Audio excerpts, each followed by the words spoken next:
Hello, everyone, and welcome to the Brighter Together podcast. My name is Janet Courtney, and my special guest today is Erika Bare.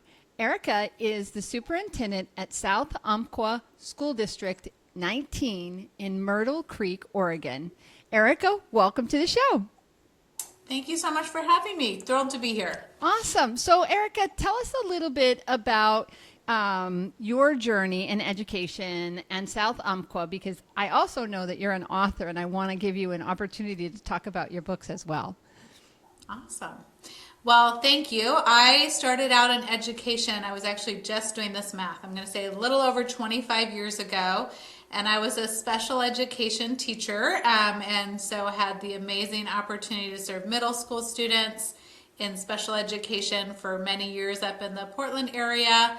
And then relocated and transitioned to more of a district office TOSA role where I was supporting students from pre-K through transition age, which was incredible.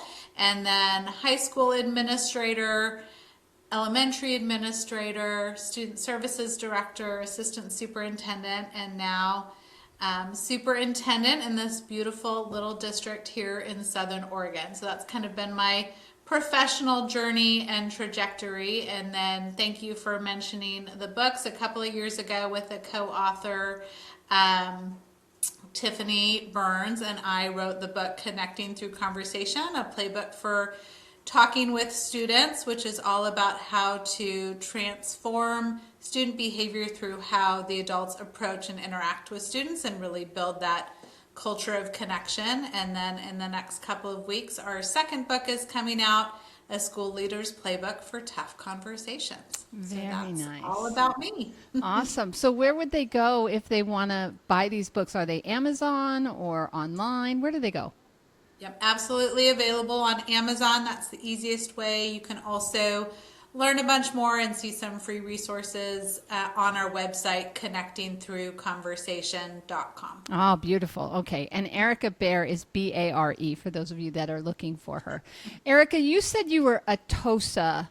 You were what is TOSA? I don't know that one.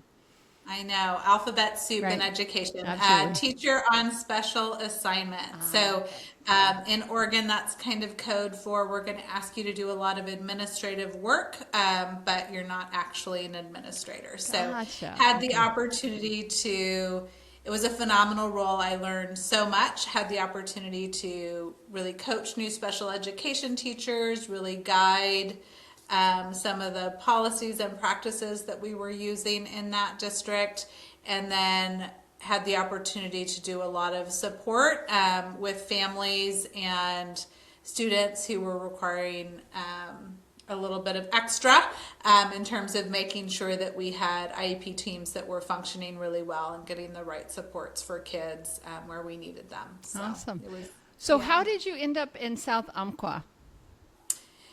So this is such an amazing and sweet district. It is in this beautiful part of the country. I'm surrounded by mountains and lakes on all sides. Nice. And about 90 minutes from the coast. What really drew me to the district was a couple of different things. One, the people here are incredible. It was a community that was really welcoming, supportive of the kids and the educators, and really wanting what's best for our students in this area. And a group of educators who were really passionate about doing what we can to make sure that we're getting outcomes for kids. And a lot of problems that so many districts are facing that were really juicy problems that I wanted to dig my teeth into. So how are we going to really accelerate student achievement as we're coming out of this period of interrupted learning, and how are we going to ensure that we had a lot of students here that I think is true everywhere, that were coming in with a lot of lagging skills around socialization, behavior, social skills, all of those pieces. We were seeing a lot of holes, a lot of lagging skills. So how can we really support through systems and through technique so that we can help support students to reach their unlimited potential, which was honestly, as I was kind of doing my initial research on the district, the mission statement here is unlocking the unlimited potential in every student. And my personal educational mission statement is to ensure that every student has the proper supports to reach their unlimited potential. Oh, And beautiful. so Yeah. it was just the perfect marriage of of vision and education and where we wanted to go. So it's been a great fit for me here. So how is it going? Oh, it's going incredibly well. This is like I said, a really special community, but we are seeing such growth in every area that we're looking to see growth. So when I came in, we really started with a clear focus on early literacy and literacy in general, and ensuring that every single student is a reader and is making progress in literacy. And so that has been our focus, and we've seen our scores in that area in the last 3 years, I'm like trying to do the math, triple. So we've increased significantly in that area, and still have a ways to go to reach that gold standard of every student reaching benchmark, but we are on our way. And so I feel really good about that trajectory. We've also been putting a big focus on attendance and making sure that our students are here and available to learn. And so really making sure that our schools are places where kids want to be and feel comfortable showing up every day, and ensuring that families and caregivers really understand the importance of making sure that our kids are here every day, and so that we can work together in partnership to help reach those outcomes. So that is also going really well. Our attendance rates are up. Kids are coming to school more often and more available to learn, and the learning is improving, and so that's been really exciting. This is year one of, and I kind of geek out on this stuff, so apologies in advance, No, but okay. we are coming to the end of our first year of our strategic plan, and having these really clear targets and really clear markers that we as a community, as a group of educators, as community members really saw as these are the priorities, and being able to really see the progress we're making towards those goals has been phenomenal. As an example, one of the pillars in our strategic plan is empowered and valued staff, and a really clear statement around recruitment and retention, and making sure that we're attracting the best quality educators, and once they're here, that they stay, right? We're in rural Oregon. It's not a place people think, oh, you know where I want to go move is to this community, because they just haven't heard of it. And we don't have a teacher preparation program in this community. So it really takes a concerted effort, and we were in a position where we were turning over almost a quarter of our staff every year for the last couple of years. And that is incredibly challenging to build any kind of momentum, any kind of progress when you're trying to catch up that many teachers. And we were hiring teachers who were brand new to the profession or still in program. I think something so many folks have faced in the last couple of years. And this year we are down to like 2% turnover. So, I mean, so far I'm going to knock on something. I know. I hear you.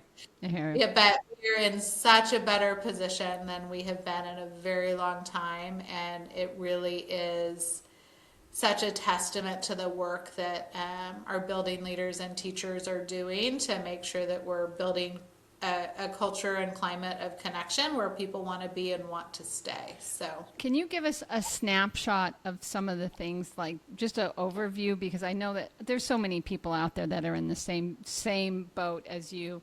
Just because obviously you've done something and it's working, and I'd love for our listeners to hear a little bit about what that looks like. Yeah. So in terms of recruitment and retention, a big thing that we did, and I know this is hard in today's climate, but we made sure that we were paying people competitively. So we had to make sure that compensation was competitive. We really focus on some grow your own programs. So looking at taking some of our educational assistants, some of our folks who may not yet have teaching degrees, but really show that promise and that desire, really supporting them through those programs. And it's really been about creating an experience as they come. So we've done a lot of work around our orientation, around how we greet folks, how we make sure that they have the support they need when we get here. We instituted an instructional coaching program that's been really powerful in supporting our new teachers, alongside kind of your traditional mentor and that kind of work as well, which is also critically important. And then last year, and I really used this information, sat down after every new teacher had been here and every new classified for 60 days, and sat down with them and just found out how's it going, what did we do well in bringing you on, what didn't go well, what can we do better, and what supports do you need, and then really use that information. And now that's a practice that our principals have, that they will be meeting with any new staff member at 30 days, at 60 days, at 90 days, and just checking in on how things are going. And this might sound a little bit counterintuitive, but we also really increased the rigor of our hiring process. And what I mean by that is, I think there was a little bit of a culture of, we just want somebody, The anybody. mirror test if you're breathing. Exactly. Right? Yeah. Exactly. And we know that excellence starts with us. Right. Excellence starts with the grown-ups, and there's no one more powerful and important than the teacher in front of the room or the specialist working with a group of kids to really make that difference. And so we're only going to hire the very best. And so really making sure that we're communicating that through our process, because then when folks are chosen, they're also choosing us, and they know that they've chosen a place that they're going to be supported, that excellence is the expectation, and that they're going to have all of the support they need to live into that vision. And it builds a community. And what we're finding, the best kind of measure for me that this is working, is that the folks that we are hiring now, many of them were recruited by the folks that we hired last year.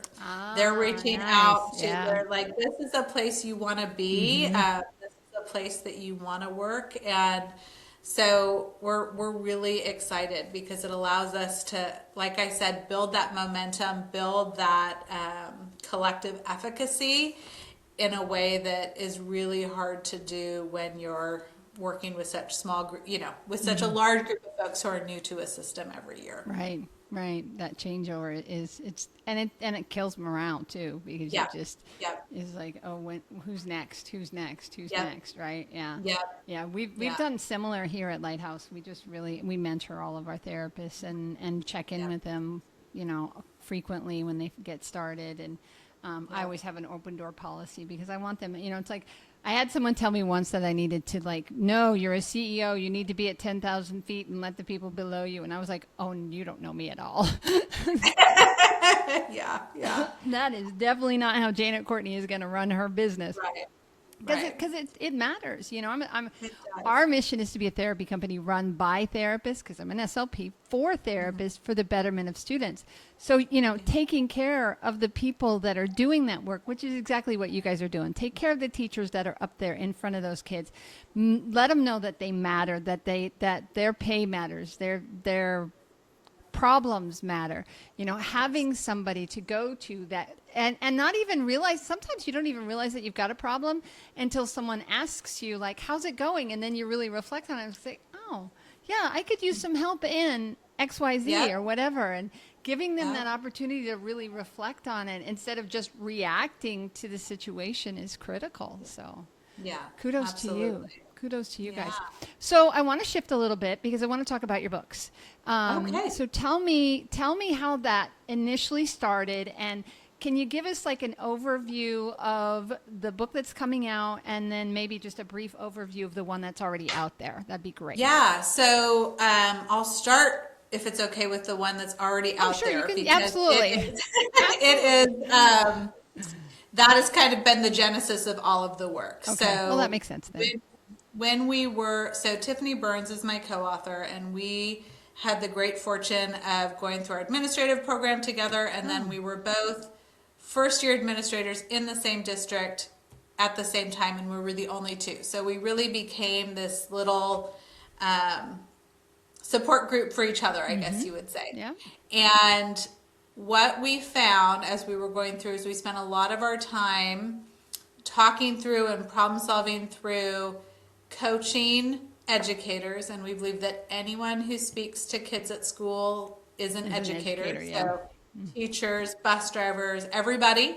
And we were coaching folks on how to have conversations in a way that we're going to build connection, respond to behaviors in a way that was going to build connection, do a reteach, and move things forward in a positive direction, how to avoid those power struggles, all of those pieces. And we found ourselves doing it so often that we were like, you know what? We just started jotting some things down. And then Tiffany actually was asked by a staff member, she's like, hey, can you just take us quickly through some of those tips and tricks that you do all the time when you're talking with students? And so she threw together this quick staff meeting, and it was just thrown together. She's like, it was not my best work at all, but people were writing every single thing down. And we debriefed after, and she's like, you know, this is really the book that we need. And at that time, I was the assistant superintendent, and she was the principal. So it was my job to help. And so I'm like, okay. I go back to my office, and I'm like looking for this book, How to Talk with Kids, because that's what she said she needed. So I'm like, How to Talk with Kids. And I'm looking all over, and I text her, and I'm like, Tiffany, who's the author? I can't find it. And she's like, no, we are. This is the book that we need. And so that is really what started it. And it has been such a joy, because what we've found is, and you all know this, like, you work in education, and it's hard. This is hard work. And there's so many different, statistics around burnout and things that make it hard. And what we have really found, and what we found through this work, because it really balances that, what does research say, and then what is that like practical, here's how you actually do it step by step. And as we were doing that work, we found that what reduces burnout, what helps people do their job well, isn't, go get a massage. It's not self-care, right? Because what you do to take care of yourself on Sunday is not going to help you when a kid is throwing a chair at you on Tuesday. Right. Like, it just isn't. Yeah. And the solution is having that collective efficacy, knowing what to do, knowing how to respond, and knowing that everyone on your team has a similar set of skills, strategies, sentence stems, so that you're all working together to really make a difference and move the needle on student behavior. And so that's what this book does. It really is just a step-by-step. Here are the things that you can do. Read it today, do it tomorrow. And it is written like a playbook. It's written for really busy people. So it's an easy, I just want to read about the power struggle things right now. And so you can flip to that really quickly. And it has been really successful. We've seen some significant shifts in buildings where it's being implemented, and districts where it's being implemented. And we've had the chance to go all around the country, doing this work. Yeah. And every place that we go, there's a leader in the room who will come up to us and say, this is so helpful. I want everyone on my team to have this. And can you help me with the grown-ups? Because that is really how can I shift this work? And so that really became the genesis of the second book, which is a school leader's playbook for tough conversations. And this book is really about, again, how do we use these techniques to really build connection in in what can oftentimes be really divisive and difficult conversations. And this is something that we do not spend enough time preparing folks for. And I'm actually doing a lot of work right now, specifically because special education is my background, with special education providers, Right. because those conversations with caregivers can be so challenging. And sometimes just having a few different techniques, some sentence stems, an approach, a way of listening, a way of responding that can really just bring the temperature down. And some of those conversations can be transformative. So that is that second book, and we're really excited about it. It comes out towards the end of April, and we already have some early editions out there, and we've done some training on it. And again, folks are just, what we're hearing back is it moves the needle, because we all got into this work for kids. Every single one of us got into it for kids. And for school leaders, for folks who are leading teams, for folks who are consulting and working with broader teams around a kid, the avenue towards that success for kids is often through the grown-ups. So how can we make sure that those conversations are getting us moving in the direction we want to go? So we're really passionate about the work, and are so grateful that it's resonating for people. Yeah. It's interesting that you said special education, because that's immediately where my brain went, because I'm a speech therapist. So talking to parents and helping them to understand, and listening to the parents, and making sure that the way that I'm presenting it to them makes sense to them, and giving them an opportunity to ask questions, and just being able, because it's overwhelming, especially in that initial IEP meeting, when you're trying to, they've had all of these different tests, and they've been through all these tests with their kids, or they've seen their child go through all these tests. And then you're defensive. They get defensive because they don't want to hear that Johnny's got a problem, right? Right. And so I think that's incredible. It really sounds like a fabulous book. And today is March 31st, 2026. By the time this comes out, this book should be published, because it takes about 4 to 6 weeks, I think, is what we're doing right now. So by the middle of May, we should be good. Yeah. So by the time you guys are hearing this, go look for it. It should be there. So that's fantastic. Okay, so I have one other question for you. Sometimes I ask it, sometimes I don't. I'm going to ask you. So if you could, and we all know money is an issue in every district, so you can't tell me you need more money, because everybody needs more money. But if you could fix just one thing in your sphere of influence as the superintendent of South Umpqua School District 19, and never have to worry about it again, just one thing, what would that one thing be? I think cracking that nut of how do we ensure that everyone sees the role that they play in creating an environment with the right tools and the right supports to ensure that every student is going to be successful.